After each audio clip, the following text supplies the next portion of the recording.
So yun, good day po mga boss.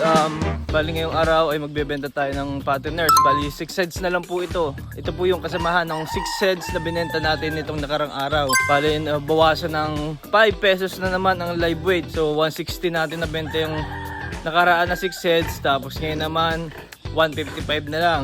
So mga isang linggo bago nila makuha itong isa pang 6 heads.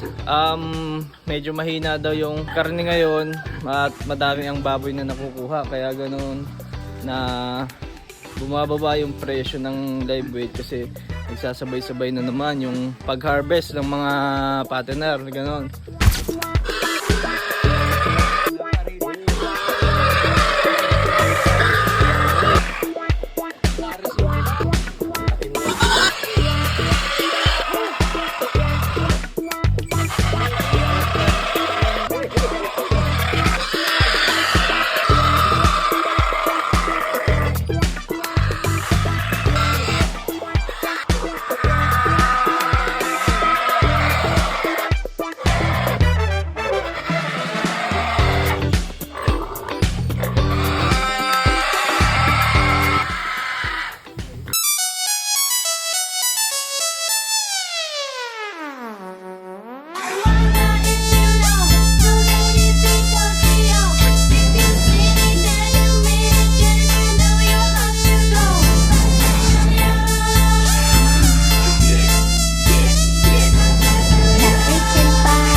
Lilinis muna tayong kulungan. Gamit lang natin yung Sunrox.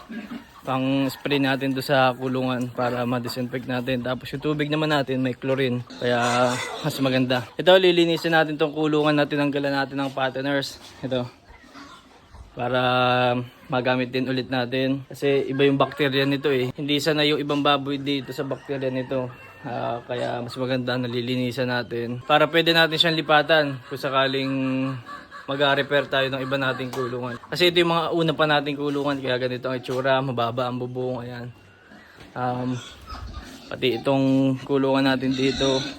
Ayan. Ito yung mga una nating kulungan noon. Itong kaunahan nating kulungan noon. Itong dalawa.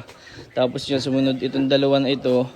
Tapos nadagdag ito. Tapos nadagdag yung nasa kabila doon na pang partner natin. Tapos nadagdag itong dalawa dito. Nadagdag yung nursery. Nadagdag itong building natin isa dito na kaunahang building para sa mga inahin. Tapos yun.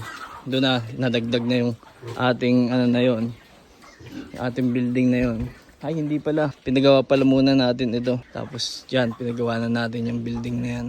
Yung ikalawang building natin dyan. So, linis muna tayo. Spray muna tayo ng Sunrox sa kulungan. Disinfect. Well, linis na tayo. Ito lang gamit natin yung Sunrox. Yan.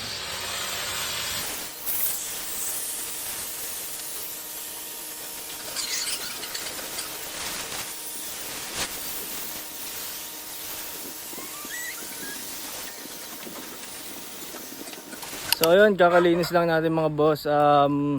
Babad muna natin, tapos mga after 15 to 30 minutes, balawan na ulit natin. So yun lang mga boss, happy farming!